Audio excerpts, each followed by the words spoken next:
Howdy folks, it's me, Josh. The Habsburg Empire had been one of, if not the most powerful empire in Europe for centuries.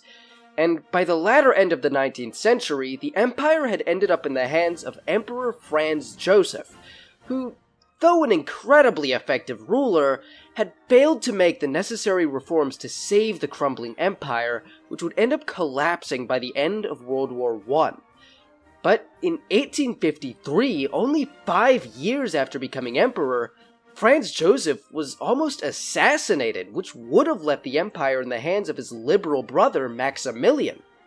So, what if, in an alternate timeline, Franz Josef was assassinated and his liberal brother took the reins? So, before we can understand what would happen, we first need to understand the situation Austria was in at this point. As I'm sure you all know, Austria was famously extremely divided between numerous different ethnicities, languages, and whatnot. And in the year 1848, liberal and nationalistic revolutions forced the resignation of conservative Chancellor Clemens von Metternich, and without any strong leadership, the court forced the, mentally challenged Emperor Ferdinand to abdicate in favor of his hyper-conservative nephew, Franz Josef. Now, although Franz Josef would end up as conservative as he did, ruling Austria under a neo-absolutist regime, cracking down on any and all forms of nationalist sentiment, his little brother couldn't have ended up more different. Unlike Franz Josef, his little brother Max was much more liberal and reform-minded, favoring giving concessions to the various ethnic groups, democratizing and allowing greater individual liberty. In our timeline, Max had served as an admiral in the Austrian Navy, carrying out numerous reforms that helped greatly modernize it, eventually being named as Viceroy of the Kingdom of Lombardy-Venetia, which ruled over most of Austria's possessions in Italy.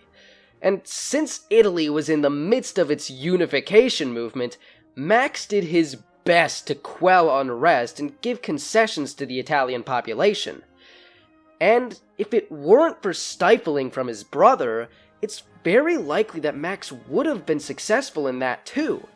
But instead, Franz Josef didn't like Max's liberal policies and fired him, which the Count of Cavour, one of the leading figures in Italy's unification movement, would even recount that Max being fired ensured that Lombardy would fall away from Austria.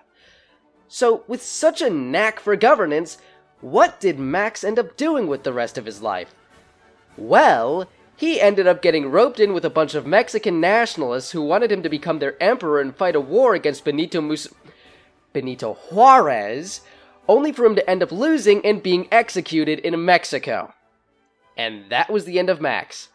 Franz Josef, meanwhile, would continue his reign, losing Italy to the Piedmontese, Germany to the Prussians, and the Balkans to the Russians.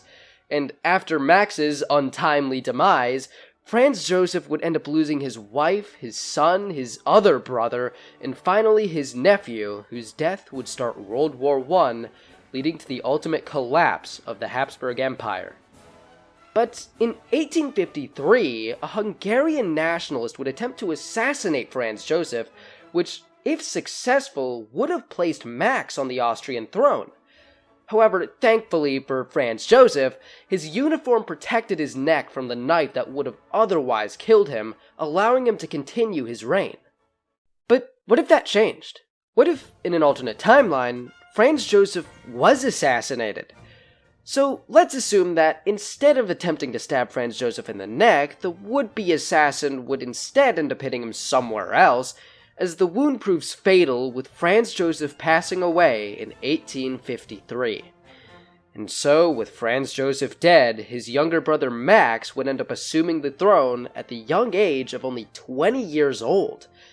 Now, as I said earlier, Max was way more liberal than his brother, and upon assuming the throne, he would immediately begin to attempt to liberalize Austria.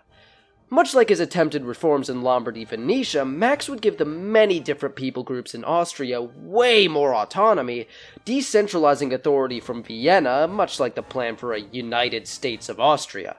And as a result, with the many different groups being able to govern themselves to a higher degree, this would greatly reduce nationalist and separatist sentiments, particularly among the South Slavs. On top of that, Max would also likely greatly reform the military as well, much like he did with the navy, modernizing, and likely going hand in hand with his concessions to minority groups, giving greater language rights to many minority languages, which would immensely improve the efficiency of the Austrian military. He would also probably attempt to pass a constitution for the empire, limiting the authority of the emperor and shifting power towards an elected diet, democratizing and liberalizing the state, and giving greater individual liberties. But though the many different minority groups in Austria would love these reforms, not everyone in Austria would be so happy. The conservative Austrian court would greatly push back against all of these reforms, seeing them as destroying their traditional authority over the empire. So, as a result, we would likely see some kind of power struggle breaking out between Max and the rest of the Austrian court for dominance of the state. And you might even see another attempted assassination against Max, but for the sake of the scenario, we're going to assume that such an attempt fails.